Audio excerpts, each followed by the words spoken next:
blessing on it. Too real, this ain't metaphoric. We just put the I in iconic, buzzing like I'm electronic. Yeah, I put a blessing on it. See me dripping in it 24/7 on it. I'm just being honest. Holy water dripping from my neck to my crep, so I'm two-stepping on it like. Hey everybody, it's Tiffany Foy. Welcome to the Ramblin' Gypsy podcast, and we have been away for a couple of weeks. We want to talk about the horrible things and floods that have been going on in Texas, in Kerrville, and Hunt, and Ingram, and affected all of us in between, above Canyon Lake and above the dam, and then it also affected us down below. So first of all, we want to take a moment and bow our heads, have a little moment of silence, and pray for everybody that has been involved. So if you would, please join us in doing so.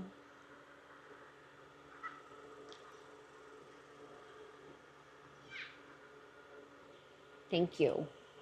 Thank you very much for doing that. We wanted to kind of touch base and talk a little bit about how we were affected here. We obviously were not affected in any way, shape, or form as the Texas Hill Country, higher in the Hill Country was. We are on the Guadalupe River. I have right there. Right, yeah. So it's right here. See, right behind there, us. right there behind us. But I am born and raised local in New Braunfels. I have experienced many floods on the Guad. I've learned a lot from how the systems work. I've learned a lot from what can and cannot happen. Weathermen can say one thing, things can happen the next. There's so many different ways that you can view this whole thing. Which you, being born and raised local New Braunfels, you grew up with the river right in your backyard. Yes. So you're a little bit more conditioned to knowing what to look for and, you know, when it's going to get to a certain point and, you know, water levels and all the things. Me, I'm not born and raised here. So learning as I go, I guess, on everybody else who's lived here their entire life and kind of knows, you know, season after season, how things change and how things go, and the repeat of Mother Nature. And it's still, every time it happens, it's a learning curve. It's always unpredictable. Yeah, absolutely. Mother Nature itself is unpredictable, right? There's been so many people that have talked about the sirens, and let's talk about that for a moment with your first experience with the sirens. And I'm staring at one right now. It's literally right there in the backyard. Yes, and we will do a screenshot, and we will show you that where the sirens are on our part of the river. There's literally one that is maybe 100 yards from our location right here.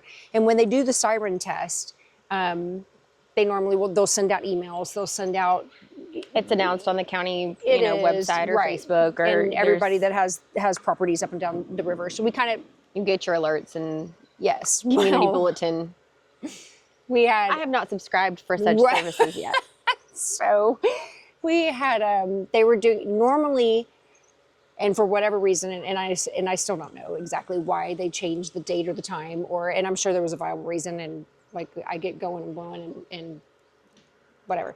But we have to tell the story about how you were out here. It was probably 3 weeks prior to the floods, and they were doing their supposedly routine testing. It was not on the normal day of the week that they do their testing. They used to do them on Tuesdays. So we were all expecting them on Tuesday, which is the perfect time to do them because there's really hardly anyone on the river. Yeah, very limited traffic. It's just the locals and, the people that know or work on River Road. And at that point, it happens on Tuesdays. Yeah. Well, Tuesday, noon to lunch, whatever. This was not a Tuesday. This was not a Tuesday. No. And so, mind you, there's really not even a cloud in the sky, but I've heard things about this dam. So the dam can be opened or closed or what have you. And I don't know the parameters, and I don't know if there's going to be a hey, the dam's breaking or routine opening or what have you. So I'm at camp and it's quiet at camp. The guys are using the air compressor though. So the sirens start going off And They were in the tube barn repairing tubes and couldn't work hear. in, so yeah. Couldn't hear the siren alert go off. And so I'm over here, taking emergency seriously and, all the things and freaking out about it. I'm going looking on the Facebook page and I'm going looking, on the county website and, trying to figure out, is this actually happening? Because there's not a cloud in the sky at this point.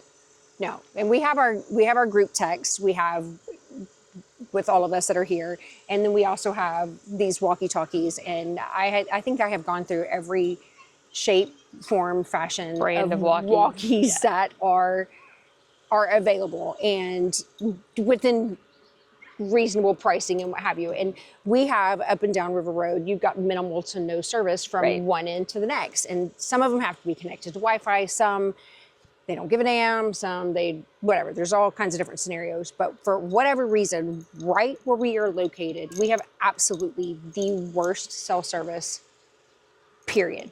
It's absolutely horrible. So I invest in these walkies and we get them, and I am at home. Yep. And Nick's radioing, flipping completely out, panicking. Oh my God, the sirens are going off. I don't know protocol at this point. I don't know what we're supposed to be doing. Garrett does, and you message me and Riley, because Riley gets the notifications. And Garrett, she's like, and Garrett doesn't even care. And the ice machine people just came and they heard it and they didn't even do and I'm blocked in the driveway and I can't get out. And then Garrett has the bright idea where, well, if we see the river start rising, we'll just, hop on River Road and leave. And I said, it takes Mind you, we haven't had a drizzle in... It don't matter. It takes 15 minutes to get off of River Road, and the whole time you're running parallel to the river. So I said, Garrett, no, absolutely the fuck not. Yeah. If that's the case, we're going up top to the undisclosed location, and we're getting, as high up as we can get out of this, situation. Yeah, and he's like, no, we'll just run parallel to it the whole time. I was like, that's not going to put us any better off than what we already were. But so I was stressing out. I don't know. I didn't know what to do with my life. Honestly, at that point, that was my first That was your interaction first siren experience. with the siren. Yeah. And I didn't know protocol. So I did educate myself a little bit, after I heard the sirens. And I was like, okay, well, get to higher ground and make sure I have my keys with me with my tile. So, if I can find you. Yeah, exactly. If cell phone service or whatever goes out or can't reach me on the walkie or what have you. So that was so that was prior to. And then we fast forward to the 4th of July, and the rain came, and the rain came out of nowhere, and it came hard, and it came fast. And we have experienced that here multiple times, to where in 2015, just for instance, we were supposed to have a slight drizzle. And the week prior to, we were supposed to have a full-on flood. So everybody was prepped. We were ready to go. We were ready for it. And we got absolutely nothing. Can you really ever be ready for it though? It's something that I don't think that a lot of people realize is that, and I'll have to go back, and my family will know, they've been on the river for 52 years, that I don't know if it was after the 98, the 2002, or prior to, when they just decided there's no such thing as insurance in a flood zone down here. So whatever happens, wherever you're in a flood zone, it is what it is. And so at our particular place, it's this lower level that we have. And I know the way that the river goes. Obviously, it doesn't go straight. There's bends, there's curves, there's ups, there's downs, there's where it flows, where it comes from. We know that Kerrville feeds our water here. Kerrville water, when we're in a drought, when we are starving for water, we need Kerrville and Comfort and those areas up there to get rain, because that's what goes straight into our lake. And so that's what we know to watch. And when we're getting rain here, we know it needs to come in slow increments. Right. What have you. Right. So what happened in this deal was obviously very, very rare. Kerrville got hit. They got hit hard. Ingram, Hunt, all the other places, all the way around, got hit hard and fast. And the river rose Continuously. Yes, It was and an ongoing. there's no. I don't care how you skin the cat, and I know you can agree to disagree with me on this deal, but I've seen it. I've been a part of it. Weathermen can only predict so much. We can only imagine. We can only think that this is it. Is it going to go left? Shit, I don't know. It may go right. We don't know. Mm-hmm. We've watched it move. We've been prepared for things to happen, and nothing has happened. And then when they've said we've had a slight drizzle, boom, we were Torrential flowing at downpour. 5,000 CFS for weeks and weeks upon weeks. It happens that quick and that fast. Can the sirens help? Yeah, they absolutely can. Can you bank on those? No. No. Well, because In it's my also what opinion- you do with your actions once you hear the sirens. Right. You know, the guys were unbothered by the sirens the first time I heard them, where I was ready to spring into action if there was a true Right. drizzle, you know, Right. and you had the same mentality of, oh yeah, it's just another siren, you know. Yeah. Similar to people that you just get complacent because they've been somewhere for so long, or, Right. you know, they don't realize the magnitude of what could can really potentially happen. happen, or what's in the path and what's truly coming, or Exactly. like you said, what we don't know that's coming, you know, all the unpredictability. It's almost Right. the same thing with the wildfire. You really don't know which direction it's going to go. And you don't know. And that's it the can thing make with a all- wild turn at any given time. Mother Nature is not to be fucked with. That's the same thing pretty much with all natural disasters. Yes. It's the unpredictability about it that makes them so Right. catastrophic and so, you know, detrimental to people Right. and to towns and to little communities. Yeah. You know, and I think that's what happened here is it's a lot of littler communities and a It lot is. And this, we can't even light a candle to what happened No. in above the lake and above the dam. And our area down here caught a lot of wrath, caught a lot of negativity. People don't understand how it all works, and I get that. Media and things can be so deceiving. Well, I don't really think I understood the magnitude of what just our little part of the river had experienced, and just here in New Braunfels. Obviously, I had seen other things about Kerrville and whatnot, but when we were here in the moment, obviously I didn't have my phone for almost 24 hours, and Right. we were flooding and doing all the things just Right. because we were so hands-on with what needed to happen here with the water levels rising and Right. making sure that our campers and You our have guests to and think so quick, the so neighbors fast. and whatever. So I was really out of touch with everything for quite a couple days, honestly. And Yeah. it took me a little bit to process once I finally did hop back on my phone and see everything that my family was seeing on social media Right. to cause them to reach out. And then when I didn't respond, why they were Why so they were nervous panicking. and things like that. It took me a couple days to sit back and Right. really be like, wow, like we just got a tiny little taste of what everybody else was getting. And it was, Yeah. And it was it a was lot. wild. It was a was lot. wild. It was, Yeah. I can't even imagine what What's others crazy have gone was, through. and I want to explain to everybody how quick and how fast this can happen. So everything was already going on in Kerrville, and that whole area there, and absolutely horrendous and just mind-boggling. And it still is. Like it definitely, and I'm going to be brutally honest, and you can judge if you want to, but it makes you test your faith and try to figure out. Yeah. Why were these little why lives are we- taken, and why were the good? I lost family Right. in this thing. Yeah. Lost immediate family, Yeah. and it's been brutally hard. But when that is all happening there, and we're trying to explain to people where we are and where we're located, that we're going to be okay and that we're going to be safe because our lake has been so low, and that's where all that is going to come. And then all of a sudden, 2 days later or a day later, whatever it was, we got hammered and then boom, we were flooding. It's for a totally different reason. It had nothing to do with what was going on up there.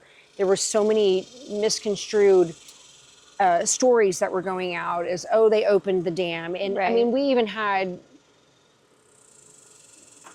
sheriff's department on this side. I couldn't get, this is how quick and how fast it happens. My youngest son, we all left the house at the same time. He left, not the same time, sorry. I left maybe 10 minutes behind him and he made it through. There is one area that's not even, it is a low water crossing, but it's an area where the water comes from top and goes all the way down. And I kept saying, look, if we get through this part, this part, this part, this part, we're golden. But there's going to be this one area, and if we don't get past there, we're done. Test, right? And G3 made it, but as soon as we hit it, and I'm telling you, we were 5 to 10 minutes behind him, it was over. There was absolutely no way. So I literally have been through all of this, and thank God I had these radios. The kids were on this side. I'm stuck on the other side, and I am chomping at the bits. There's nothing I can do. I am walking y'all through. This is what needs to happen. You got to get this. You got to get this. You got to grab here. You got to move. And thankfully, we had the walkies because the cell, they would have gotten wet, and it would have been a whole situation. And the cell service doesn't work, especially when you're stuck stationary on the road because you can't go forward, you can't go backward. There's a tree down, there's the flooding on one direction, and you're essentially the sheriff's department was on my side. The sheriff's department was on your side. I'm on the other side of Gushing Waters. They are here. Water, I know exactly how the water is going to go for the most part. The sheriff's department had their rigs pushed down. They were new to this. I kept saying, look, here's what's going to happen. When this stops coming off of the mountaintop, the water's going to start rising from the river. And they're like, really? Seriously? And I said, yep, boom. Next thing we know, 5 minutes later, they're backing up their rigs. And they're like, holy shit, that happened so fast. Well, and that's what you don't see is, yes, you see the runoff coming off the mountain. So like when behind us, we had waterfalls essentially coming off the cliff because there's so much water coming so fast. Well, some of that's getting absorbed into the ground, but there's also underground runoff that's happening that'll filter underneath layers of soil all the way down and fill up the river after all of the waterfalls have stopped. So what was blocking me from getting to you guys was from completely the other side. Yes. So it was coming down and it was gushing and it was going straight into the river, which is where we needed it to go. But as soon as the rain stopped, because it came so hard and so fast, then the water on the road started receding. So the officers and the whatnots thought, okay, perfect. Everything's looking really good. Well, once that stops, the river rises. And so I kept radioing the kids and I said, look, we're just beginning. This is nothing. And I said, watch what's about to happen. You guys don't stop what you're doing. Make sure that everybody is out. You guys were so quick, so fast. Y'all listened to everything that I said. Y'all listened to everything that everybody else around us that could get here to y'all. Yeah. We couldn't get half of our guests out on certain areas. There was trees down. We had taken, and thank God we are so close with the sheriff's department. Right. And God bless all of our first responders. And we were radioing them. They had grabbed a hold of some of our staff's walkies that we have got. Just to be able to communicate on both sides of the road. We had grabbed our chainsaws, our skid steer, our buggies that we have, our UTVs. We were taking people to higher ground. I will say that's one of the things down the road about being in a town that's this close and, you know, this is such a tight-knit community. You really see everybody pull together during times like that. You know, there's lack of communication. Honestly, it felt, and it was such a weird, eerie feeling after the majority of it had hit and you went back into town and there was a lot of people just at their soccer games and living their normal life and just doing whatever. But on River Road, especially, anybody that was impacted, hey, can I borrow your chainsaw? Hey, do you have extra gas to put in my, you know, whatever? Can we help get this tree out of the road? And you really get to see a lot of the good in people during times like that. Yeah. Because you do see everybody at their worst. Yeah. So you get to see everybody come together. You get to see the communication that happens, the neighbors coming from one side of the street Right. to the other. You know, hey, I don't have electricity over here, but this is what I do have. I mean, Right. we had the store open for anybody that needed to grab a water bottle, you know? Yeah, it was Things pretty of that wild nature. because you guys, I still couldn't get to y'all for hours on end. Right. And we still had guests that there was nowhere for them to go because Both ends of the road both were ends of the blocked. road are completely blocked. So there's nowhere for anybody to go. So all we did was push them up to higher ground as high as we could get them to where they were stable and to where everybody, I mean, at that point, there's nowhere for you to go. Right. You got to ride almost like a single file gotta line. ride the So that wave. way, as soon as the road did open, everybody could file out in an orderly fashion. But Right. I mean, there was no point in getting stuck on the road when there was there was a nowhere tree to down go. here, a tree down here, Yeah. one on power lines, not to mention the flooding on either side. So even if you were able to get past the tree, there's not really a whole lot that you can And there was three maneuver huge, through. so it was boom, boom, boom, and in between that there was just water gushing and rising, and so So you think in an emergency situation you can be prepared for something such as flooding, but there's a lot of other considerations that you you. don't think about, like the trees down or the power outage or the lack of cell phone service. as much preparation as you think that you can have, you can never have enough. Are you going to just come out scot-free? Absolutely not. We have done so many different things. We have put in quick releases for our pumps. We have quick releases for the electric. We have run timing to see if we've got two guys, how quick can we get at least some of this out? What are our priorities? Boom, boom, boom. Basic fire drills that we have done down here. You can do all that you want to do, and I know that's so hard for everyone to understand, and I know that it's hard for me to understand. I don't understand so much of this, but at the same time I do. Because I've been here, but it's never going to get any easier. No. It's never going to go away. These are things that are going to happen. These are It just makes you reflective of your life and your people around you, and extra thankful for does. what you do have, and honestly thankful for the opportunities that we have to serve others in different ways, you know, with cleanup efforts and with, you know, just overall everybody can do a little bit of something. I think so. You know, and that's And it's been really cool. I mean, I've seen a lot of communities and states and what have you come together, but when they say don't mess with Texas, wow. Yeah. It really is don't mess with Texas, because we literally will put everything aside and come together. And Well, I think that was the name of one of the benefits, is Texans for Texas, Yes. right? And I don't think I've heard something that's more spot on, more perfect, you know, than reaching out to your families and Right. your neighbors and your community. And there's been so many tremendous people that have come out to help, and just an abundance of support that's been outpoured. it's been amazing. I've had so many people come up and ask us, you know, what can we do? What can we do to help? I feel like the bigger people have come together and have brought in. You've got Pat Green, who lost his family, and my gosh, has done a tremendous amount, raised $1 million.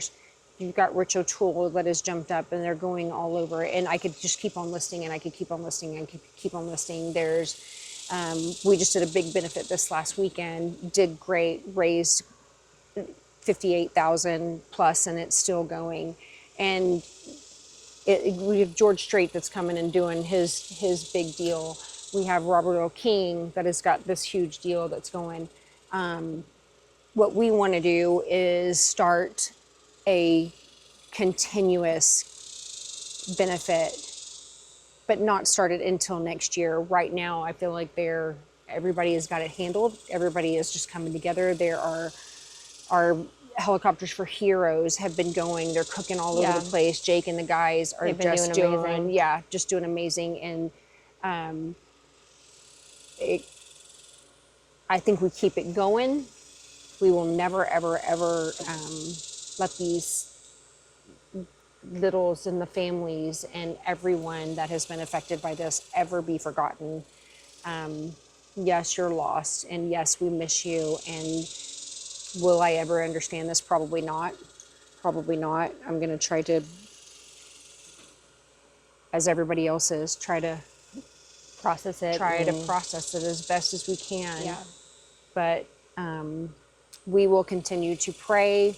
We will continue to move forward. We will continue to build. We will rebuild. We will become stronger. We will try to figure out how to make something really good out of this. And let's do it for honor the legacies of everybody. Yes, for everybody that was affected in this. And so you guys, we will be posting a QR code that is for the Hill Country Strong. It goes directly to a great foundation. We'll post all the information on this episode. I'd like to give a shout out to Carissa Bartas. She made these shirts.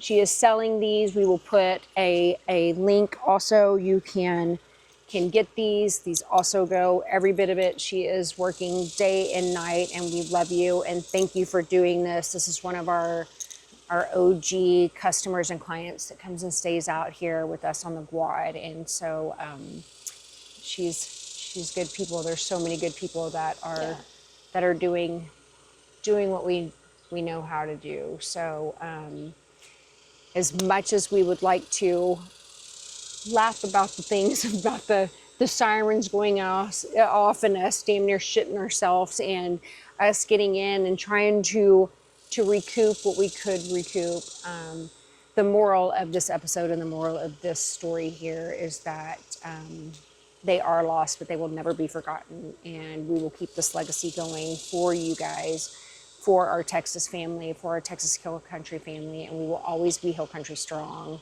And we love you guys so much. So thank you very much. And let's keep doing what we do, right? Yeah, let's do it. Cut. I put a blessing on it, see me dripping in it 24/7 on it. I'm just being honest, holy water dripping from my neck to my crepe, so I'm two-stepping on it like